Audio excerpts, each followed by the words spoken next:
She's so fine. Hell of a hell of a blows my mind. Hell of a lights my day. What's good, guys? This video will be regarding the Rasheem Carter case. And specifically, I wanted to get into the employer that Rasheem Carter worked for. And for those that are unaware, just a brief summary. 25-year-old Rasheem Carter went to the police station in Taylorsville, Mississippi 2 times. Once on October the 1st and once on October the 2nd. He was being chased by 3, not 2, not 1, but 3 trucks full of white men yelling racial slurs.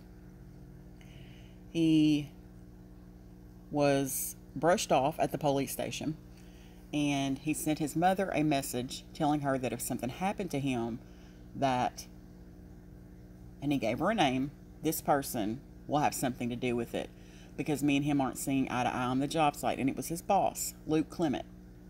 Now, Rasheem Carter went missing, was found exactly 1 month to the day that he went missing.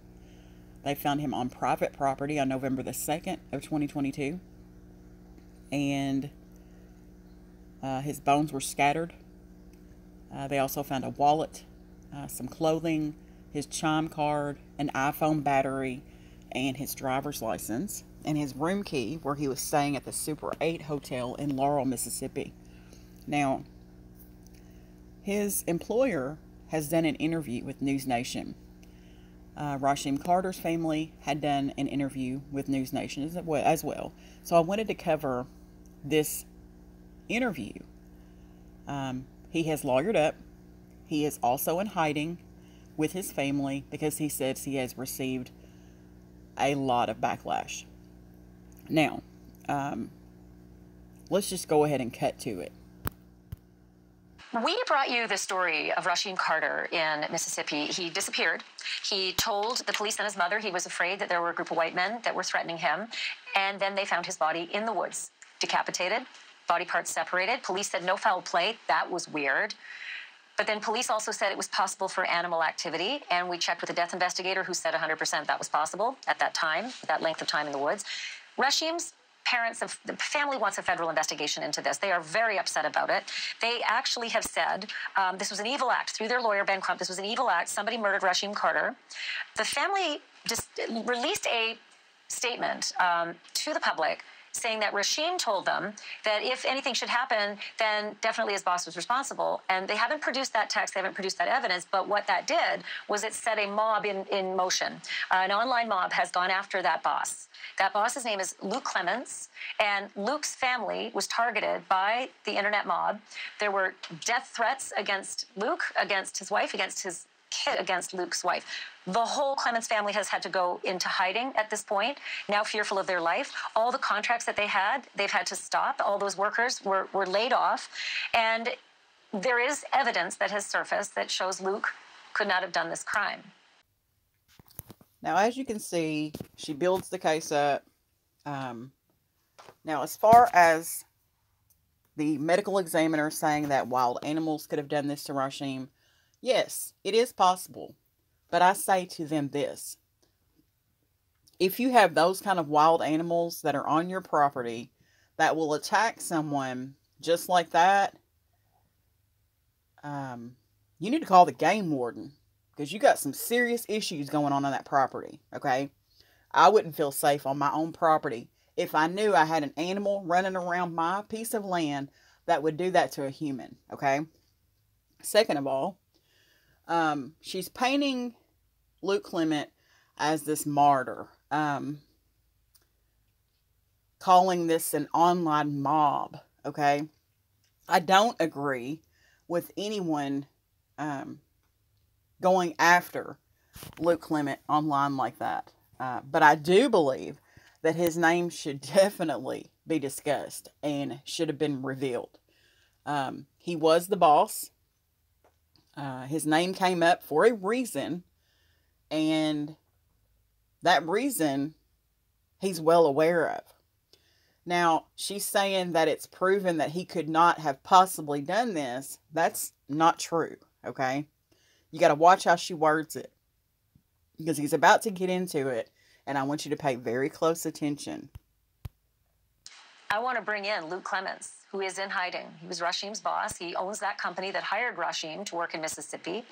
And Luke also is doing this interview with his attorney, Marco Mera, who is joining us as well live tonight.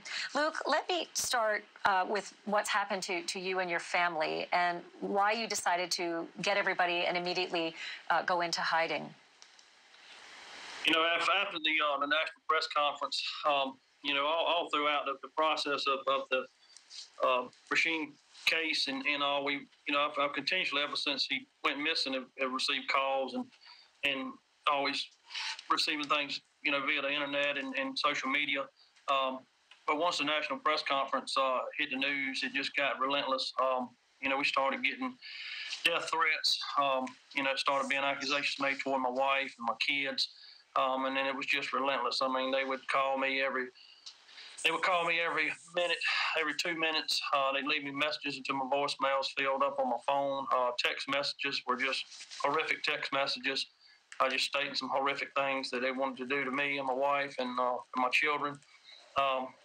They've contacted, you know, different family members. Anybody who was associated with me has been contacted. And, you know, it just got to the point where I felt like it was the safest thing to do would be to just take my family out of the picture. So Luke says that this national press conference is what pretty much brought all this on. He says it without really saying it, which is pretty sad if you really sit here and think about it. It took national attention on this case to really make people across the country aware of it, because it was not getting out any other way. So Ben Crump got a hold of it, and they held the press conference. Now, they did not mention his name specifically in that press conference at all. His name was never spoken.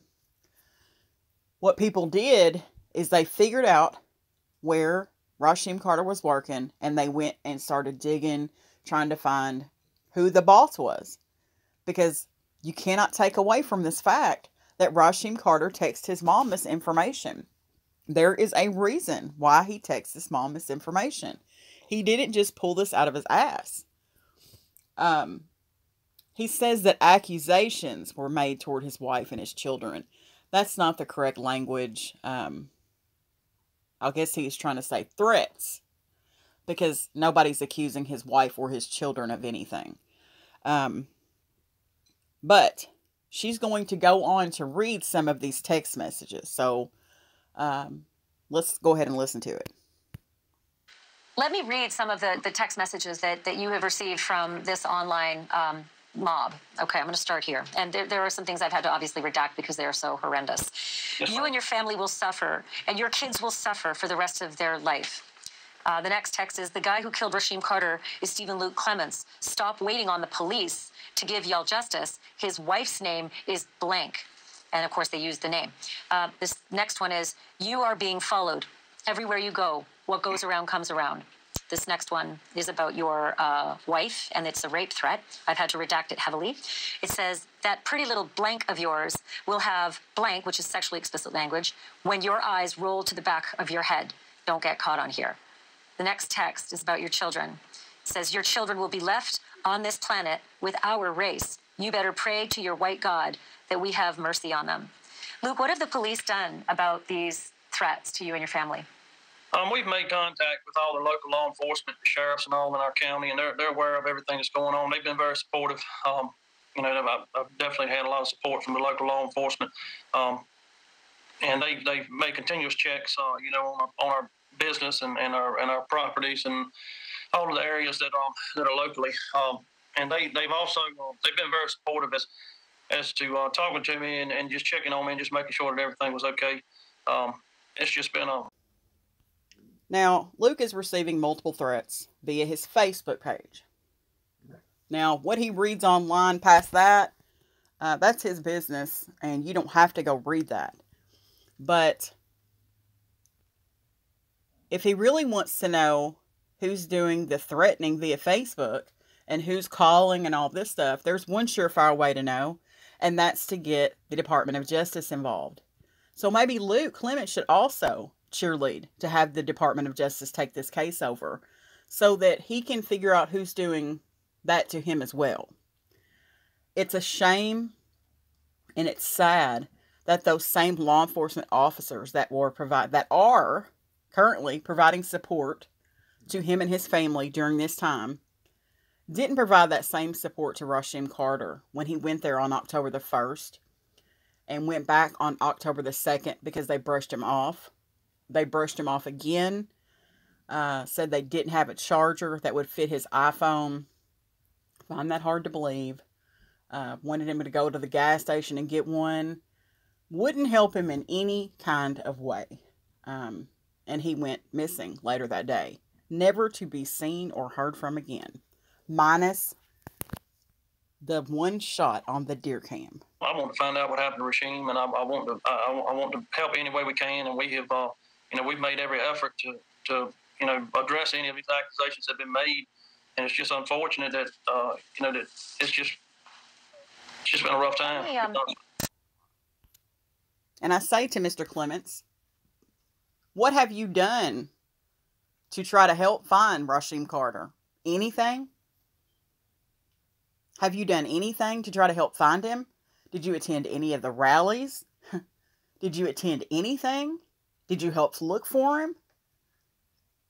I can guarantee that answer is going to be no. He's wanting himself to be painted as the victim. Sorry, I'm not feeling it. But his attorney's about to speak. And so let's listen to what he has to say. And listen, Rasheem's parents, his family's been on this program as well, wanting, to seek answers. And at that time did not point the finger at you. But I do want to mention, Mark O'Mara, there's a collection of evidence that you've put together in terms of looking at everywhere that your client was, where Luke was while Rasheem was seen on a deer cam, and text messaging between Luke and his employee, Rasheem, and a lie detector test as well that I know you've said, Luke has taken and passed. My question is, why do you think that Rasheem's family wrote this? They said that there was a text that her she hasn't shown it, but she says that she has a text from her son saying, me and the owner of this company are not seeing eye to eye, Mama. If anything happens to me, he's responsible for it. What do you make of this coming from Rasheem Carter's family? Sure. Well, first, we haven't seen it. I want to. I've asked for it. I'm hoping it's going to come. I believe and hope that law enforcement does have it. And if it says those words, then I'm sure there is some other explanation that we don't know of yet. But we also have a text string between Rasheem and Luke the very night that supposedly he had said this to his mom. In the text screen, which I'd given to you, Ashley, and is available, he's very friendly. He talks about the work the next day. He didn't end up showing up, but work into the future. But what I did when Luke first came to me, I looked at him quite honestly with a jaundiced eye. I said, okay, if I'm going to help you, we need to prove innocence, a difficult thing to do. So I asked him literally on the phone, get me your phone records. He did. Get me employment records. He did. Get me records showing where you were that next day, October 2nd. He was at work 6:22 in the morning, didn't leave until 8:44 at night in a secure facility. He wasn't there when whatever happened to Rasheem happened to him. And then we ran him through a polygraph. Did you know anything about Rasheem's passing? No. Did you harm him in any way? No. Did you have anything to do with it or any knowledge of it? No. The problem with it is that even if Miss Tiffany, Rasheem's mom, didn't intend this horrible tidal wave of violence, it's there because in the internet, one little thing is taken as the truth and it can blow up and hurt people. And that's the concern we have right now. What we're not going to do is blame Rasheem Carter's mother, Miss Tiffany Carter, for any of this. Because the internet takes something and runs with it, that's not her fault. She's putting out there the last communication that she had with her son. That's her duty as a mother to do that so that she can find out what happened to her son. I don't blame her a bit. I would have done the same thing. Now, as for law enforcement having that message, he says he hopes and he believes that they have it. Well, if they don't have it by now, that's just too damn bad. You guys should have been doing your investigation all along, and you most definitely should have gotten that. Saying that he had friendly text messages between Rasheem Carter and the supervisor, Luke Clements. I don't think I would classify that as friendly. And he even said that he gave a transcript of that to the interviewee. She read none of that. There's a reason why she didn't read it, because if it was friendly, she most definitely would have read it. I think just speaking about work the next day doesn't classify as friendly. I would have just said they have communication, a thread of communication regarding work the next day, which of course he didn't show up for because he was gone by that point. Now, a polygraph test. Do I think that Luke Clements did anything to Rasheem Carter? Absolutely not. No. No. It's not how that goes down. Do I believe he knows something? Yes. And it could have been a situation where other people did it. He may have mentioned that Rasheem Carter was a thorn in his side, whatever. And other people took it upon themselves to do whatever. And he said, I don't want to hear about it. I don't want to know nothing else about it. That happens every day, guys. Him being in a secure facility, when he's the supervisor, I don't want to hear that. They speak a lot about devices and being able to track the device. That's fine that you know where his phone was. But what about his physical person? I'm sure they have security camera footage at his job site. Do you have him inside that building, not leaving? Do you have him on security camera footage all day that day? That's the questions that need to be asked. Not where his device was. Because surely they're smart enough not to take their phones with them. Regardless, we're not going to blame Miss Tiffany Carter for what's happened on the internet. But he's about to finish this interview up, so let's go back to it. Understandably, there's no excuse for people jumping to conclusions and becoming law enforcement themselves and then going after a person's wife, a person's children. Let's stay on this. Mark O'Mara, please keep us posted on what's happening. Luke Clements, I wish you safety with your family, and I do want you to keep us posted on the developments in this case. Thank you both. It's fair to bring his side of the story into this as well. Getting Facebook threats online and getting threats sent to your actual phone, two different things entirely. You can disable your Facebook page, shut it down. You do not need that for business. You do not need that for everyday life, contrary to popular belief. Now, as far as him getting threats any other kind of way, you would think he would want the Department of Justice involved, because then they could get to the bottom of it and move him completely out of the way if he's innocent. Regardless, I wanted to bring this to the channel so you guys could hear it as well, and I'm going to continue to follow this case. So thanks for watching. Justice for Rasheem Carter.